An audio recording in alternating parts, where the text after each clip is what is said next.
Hello, everyone. My name is Daniel James II, the host of the Culture Connect, the podcast for the South Carolina Commission for Minority Affairs. You might ask, how did this podcast get started? Well, with a challenge from our executive director, Dr. Dolores DaCosta, we wanted to highlight the great minority voices across the state of South Carolina. You're going to hear from businessmen and women, farmers, HBCU presidents, and diverse voices across South Carolina that are doing the work every day to make our state more equitable and better for all citizens. Be sure that you subscribe and so that you don't miss the notifications for the next episode of the Culture Connect on all digital platforms. Let's tune into the episode. We have a very special guest in the studio today. We have a South Carolina, a dental practitioner, historic preservation officer for the tribal historic preservation officer and executive director of the Catawba Cultural Preservation Project. We have none other than Dr. Wenonah Haire. Say hello to people, Dr. Haire. Thank you. Glad to be here. Of course. Dr. Hare, can you just tell us a little bit about your background, your roots, where you're from, and what community, who brings us to today, Dr. Wenonah Hare? Yes, I'd be glad to. I was born and raised in Rock Hill, South Carolina, except for a short time after I was born. My dad played football for Clemson University, so I was moved up to Clemson and stayed there while he did his football career, and then came back to Rock Hill. I'm a member of the Catawba Indian Nation. I'm an enrolled member, and I've raised my two children here in Rock Hill, and been very blessed thus far. Awesome. Now, when you say you are a member, an enrolled member of the Catawba Nation, what exactly, and I assumed we were going to get to that maybe a little later, but since you mentioned it, let's go ahead and talk about that. What does that entail and what does that mean for those that may not understand or know? Well, the Catawba Indian Nation is the only federally recognized tribe in the state of South Carolina, and basically in order to be a member of this great nation, it's a nation within a nation, we have to be able to prove our lineage all the way back to the original roles, either matrilineally or patrilineally. You can't have any interruptions in between. And so you have an enrollment number with your tribe that is also registered with the federal government. Amazing. Now, in terms of being the only federally recognized tribe in the state of South Carolina, uh, that there are also obviously other groups as well, other Native American groups that may be here in South Carolina, but they're not federally recognized. So tell us, what does that distinction offer the nation? And then, was that process, if you know anything about that process, I'm sure that that was very arduous of a process. It seems like it might be, but tell us. Well, yes, there's lots of other tribes and bands in South Carolina, but the federal recognition it comes down through the federal government, and it is a treaty um, a responsibility with the tribes. And we were federally recognized early on, and then a wonderful thing called the Termination Act came into effect in the United States, where several tribes on the East Coast were selected, if you will, to see if they could be mainstreamed into America. And then, after a short period of time, it was decided that that was a not a good thing to do to tribes. So, taking away their heritage and their culture. So, basically, they repealed the Termination Act. But by that time, we had a lawsuit going on with the state of South Carolina because of a treaty rights violation for land. So it took us 19 years basically till I think it was 2003 to get our federal recognition back. Wow. Talking about a major breakthrough for the Catawba Nation, that sounds like a long, long journey. Some people that's that's almost entirety of my lifetime. I mean, I'm 22, so 19 years Yes. is a long time. So um that's awesome. Before we get to that though, I do want to go maybe just I don't know if you mentioned where your doctorate is from or what it's in again, or can you talk a little bit about your education background just a little bit too? Yes, I'm a doctor of dental medicine, and I practice dentistry Monday through Wednesday. And then I am cultural director in the evenings and on Thursday through Sunday for my tribe. I Back in 1989, I think it was, I was approached by one of the executive committee members of our tribe, which is the governing agency, governing group of our tribe. And he said, you know, our culture's fading away. There's not a lot that we are holding on to, and as time goes on and our elders pass away, that's more and more that we're slipping.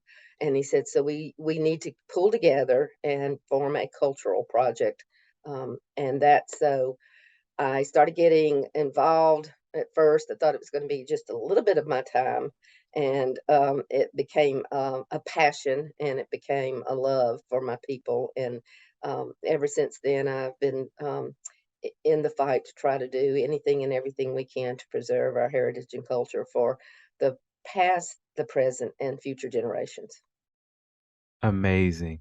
And we're gonna get to talk about that passion because there's so much to be said there. I do though want to cover the first part, which you said you talked about dentistry. Okay, now uh uh, people might think that the two, I guess, passion it's like what's really which one is your more your passion, I guess. But I guess you're called to do both. You're called to also help, preserve the Catawba heritage and culture, but you also are called to help people have, beautiful teeth and beautiful smiles as well. So, how did you end up deciding on dentistry as a career path? Yeah. That's an interesting one. I needed braces as a child, and my mother had taken me up to Charlotte, and the orthodontist that I was seeing was kind of a unique individual in that he let me come back and see what he was doing in the lab, and he kept saying, "Well, what are you going to do with your life?" And at that time, I didn't know, and he said, "Well, why don't you try dentistry?" He said, "It's a good profession to be in." So I spent more and more time watching what he was doing. I spent some time uh, in my summers working in or volunteering in dental offices to see just exactly what dentistry was like. Because when I got to Clemson, I majored in pre-dentistry, which was a very good university. That's where my just about my entire family has gone. I was very blessed to make it into dental school, and I have a wonderful group of patients. It seems like that's very rewarding. And I don't know, for all of those that aspire to dentistry, I feel like Dr. Hare might be a good person, their story to follow, and just maybe a person to contact and put yourself in contact with because she has a dynamic journey in that aspect. Now, to get to talking about the Catawba Cultural Preservation Project, in particular the CCPP, who I understand their mission is to protect, promote, and maintain the rich culture and heritage of the Catawba Indian Nation. Now, can you first tell us about a little about what you know about the history, the unique history and heritage of the Catawba Nation in South Carolina? Let's start there.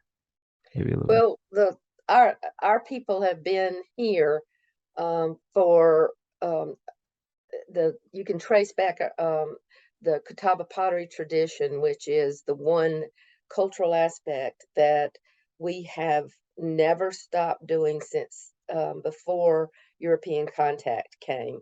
And so for over 6,000 years, you know, we have been our Catawba pottery has been alive and well, and today we still make the pottery the same way our ancestors did. And that is one of the major drives that we're doing, is trying to teach the adults that don't know how to do the pottery, and children, so that that journey carries onward. We don't want such a rich heritage to die out. So, you know, we are obviously doing many more cultural things, and some of the things that unfortunately we, through research, through our archives department and through the different departments we have in our division, we do the research and find out what we used to do as a um, people traditionally, and we are reviving that. One good example would be, we're now within the last probably 5 years, reintroduced longleaf pine needle basketry. And now we have probably close to 12 to 13 individuals that can do this basketry and do it really well. Now, how many people you said again? Say it one more time. About 12 to 13 people. 12 to 13 people. Very good. Very good. Pottery, basketry. These are parts of maintaining the cultural heritage of the Catawba Indian Nation. Now, I want to ask, because I was going to get into your programming, but I know crafts is a part of it, right? It's a major part of your programming. But you do have other maybe programs, right, that help continue the heritage and the culture. Can you talk about what those programs look like? Are there any sort of outreach programs? Are there any, I don't know, like what are those, what are the other programs that you have as well? Well, we have in 2020, we decided to come up under the tribe. So before we were doing the same thing, but kind of, I kind of stated we were out there on our own. Now we are under the tribe, so it's called the Cultural Division. And within our division, we have an archives department, which is we have an historian who works in our archives, and a big focus has been to collect information, anything and everything that we can find about the Catawbas, and to put it into our archives.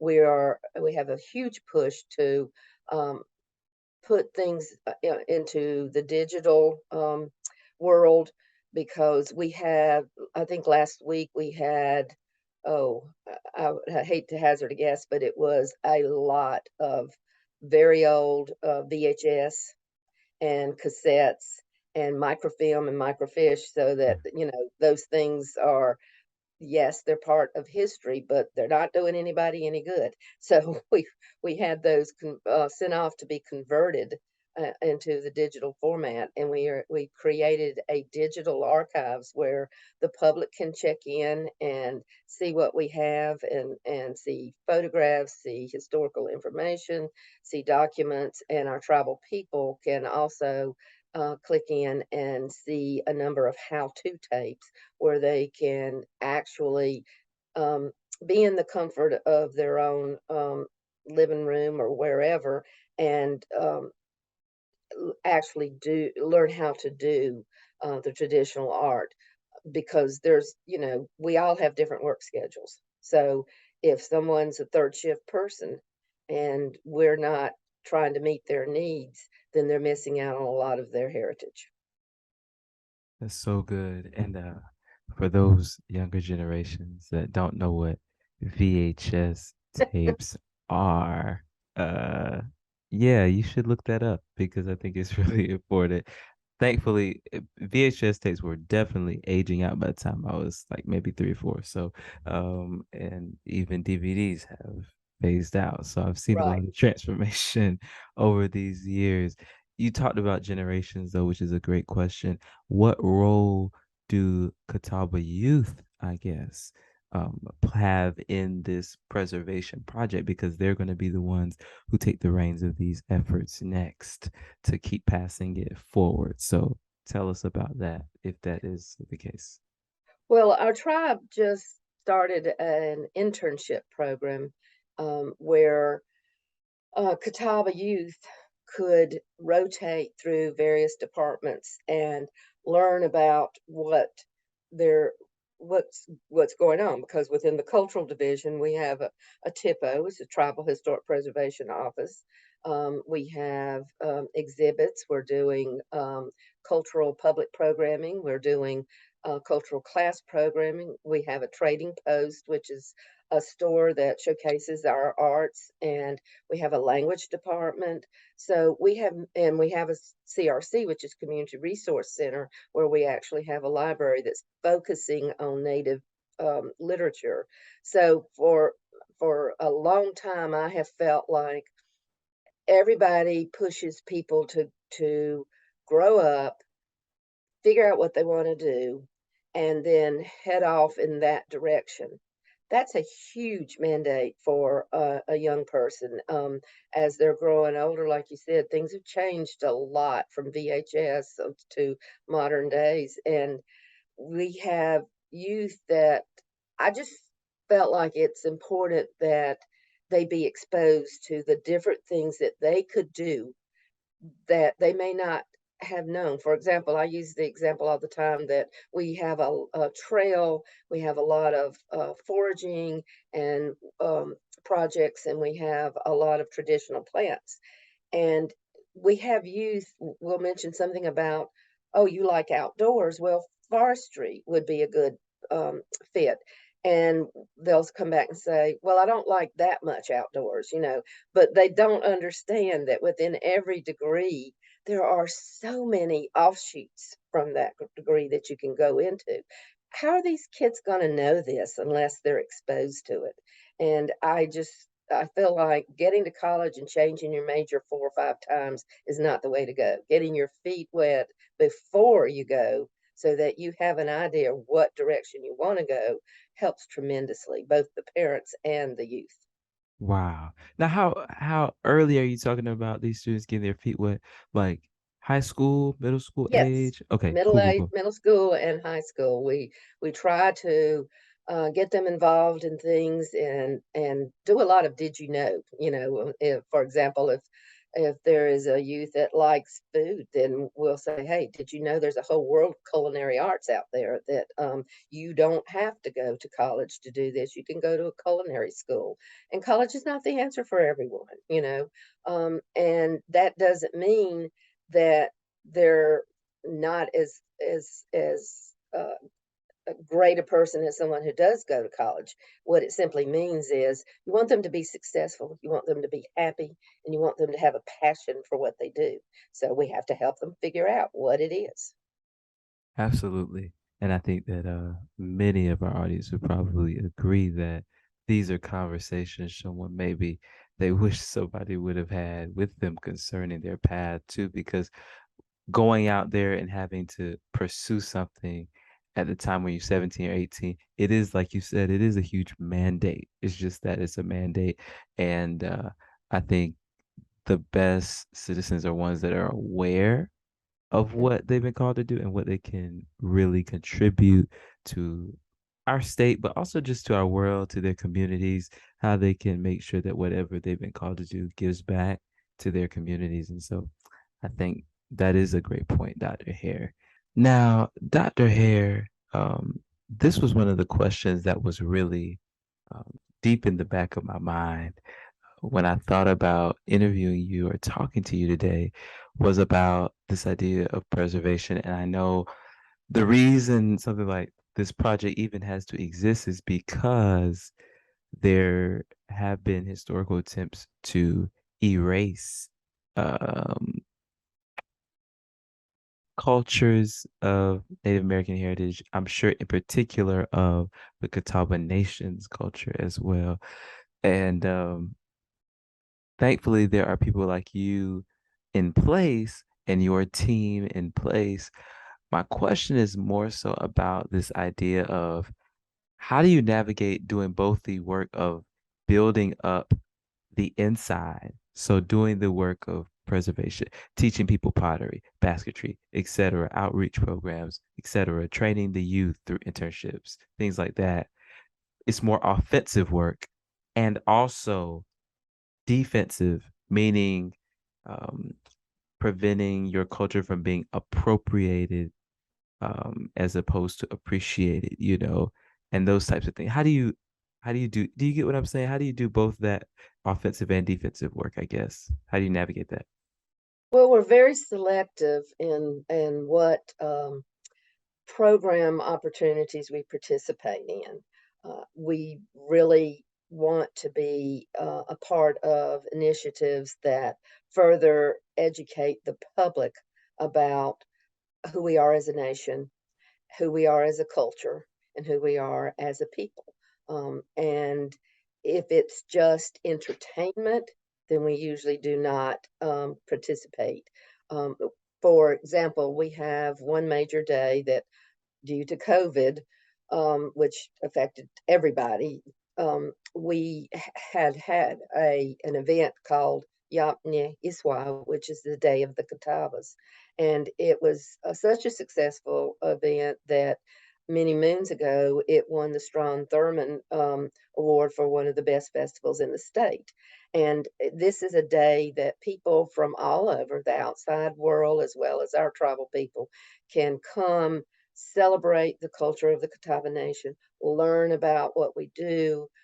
We have vendors that have their items for sale. We have exhibits. We have a speakers bureau. We have many different. We have food.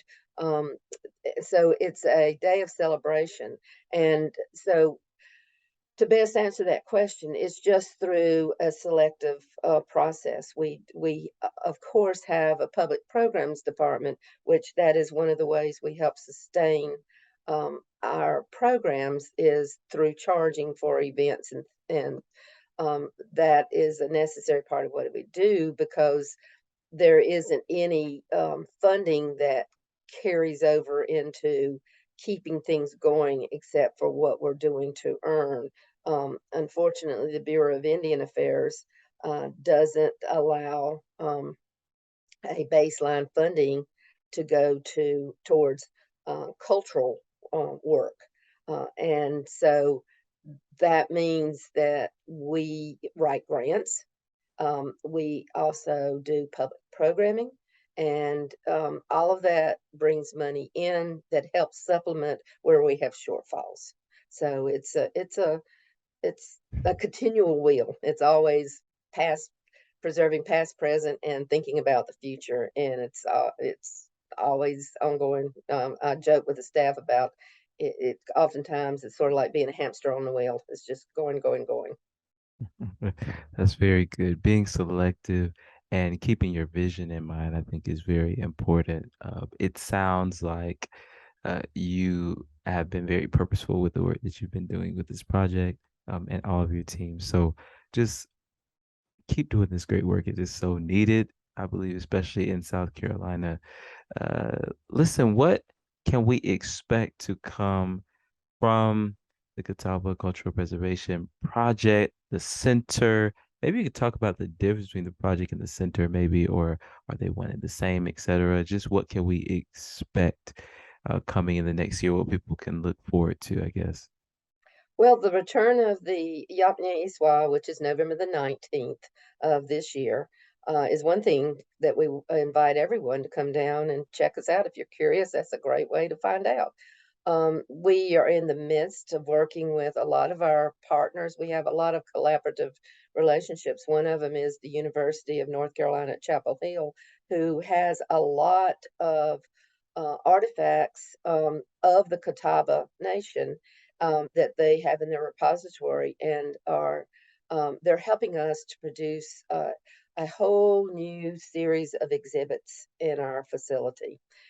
We will be having more and more learning series where people can click in the evenings, or check it out in our digital library, where our historical where we'll have history lessons on a weekly or biweekly basis, talking about the Catawba settlement patterns from different times in the history of the Catawba Nation. So that's an awesome series to listen to, and we will have that recorded and available for anyone to check out that wants to come and get on the digital archives. So we also did Zoom meetings where people that were Catawba that were in Utah or Oklahoma or service people across the world that are disconnected from their culture. That was something that was bothering me.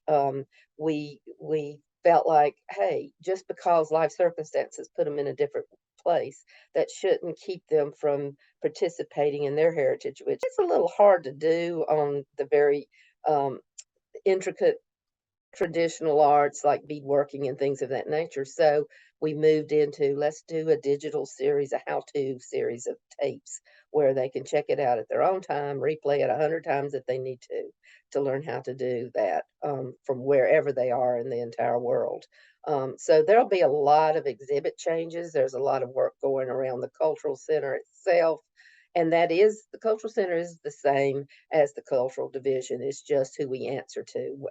When we started out, it was the cultural center is the building.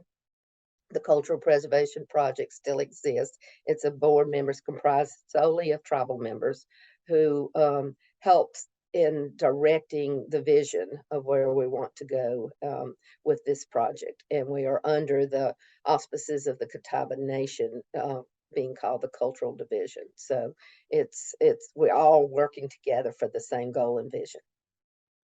Very powerful. There's power in collaboration. Yes. And say those dates of the event that's happening in November again. It's November the 19th. It's from 10 to 4. It's a Saturday. And we haven't had it in 2 years because of COVID. So, Well, I'm sure that you all in the audience, please make your way up to Rock Hill. It's gonna be Rock Hill, right? yes, Rock Hill, sir. South Carolina, and let's support this great work that's going on there. The last thing, sort of as we close out today, our conversation, the Commission for Minority Affairs, we are a state agency, research agency that helps to connect ethnic minority communities to resources by way of advocacy. And one of the things that we really care about is knowing how we can support you, but not only how we can support you, but how can the wider communities that are out throughout South Carolina, where you're talking about Blue Ridge Mountains, PD region, Low Country, right here in the capital, how can the broader community, and how then can we as a state agency, how can we support the great work that's going on there? Well, that's a good question. I feel like because we started out, quote unquote, on our own, we learned early on to reach out to other entities and other agencies for help. I remember our first um, grant funding was through the South Carolina Arts Commission, Uh-huh. and it came in at about, I think it was $2,500, and I thought I died and gone to heaven, because when you're working with a zero budget and you're thinking, "How are we going to do this?" And they have been a lifelong partner since then. And we recently uh, were selected with the Southern Arts Federation Foundation that we're going to be working with them. But it's not just, okay, the Catawba have their history. Why would I be interested? Or the African American community have their history. Why would we be interested? They all interconnected at one point, multiple points throughout the United States history. And Lord's willing, we'll all interconnect going forward. So history is important for everyone, and it's important for everyone to help save everyone's history. There we there we go. There we have it. I think we all should have an interest in making sure this preservation of this culture, not just for people who, identify within said group, but also for the sake of humanity, because we're all human beings. We're all, and in particular, South Carolina, we want to make sure that we do that for each other, because that's what community really is all about. Listen, Dr. Hare, how can people stay in touch with the great work that you do, you, your staff, and yeah, how can they do that? I guess virtually, like social, I don't know if you have social media, website, etc. Well, they can always call the Cultural Center at 803-328-2427.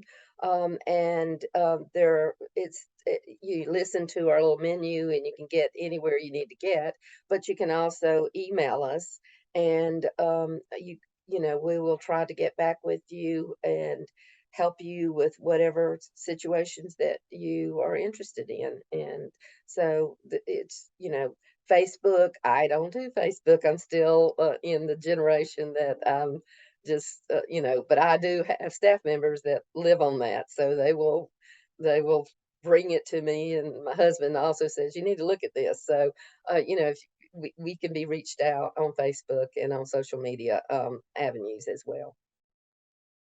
That's amazing. And yes, I called them and they responded. So she's telling the truth. Their website is a good resource. And just, I love the work that you all are doing. So keep up the good work. Thank you so much, Dr. Hare. I Thank appreciate you. it. Thank you. Appreciate the opportunity. Of course. Listen, y'all, this has been another episode of the Culture Connect. All right. Peace out, family. Did you enjoy the episode? I hope you did. Be sure that you subscribe to our YouTube channel and connect with us on all digital platforms so you don't miss the next episode of the Culture Connect. We'll see you next time, everybody. At the South Carolina Commission for Minority Affairs, we believe the state's rich culture and history lies in the diversity of its people. Through research and relationships, cultural awareness, and increased opportunities, we're working to help all ethnic minorities achieve economic prosperity. Our network of community and state partners enables us to achieve more, which helps our communities to be stronger together. To learn how we serve you, visit cma.sc.gov.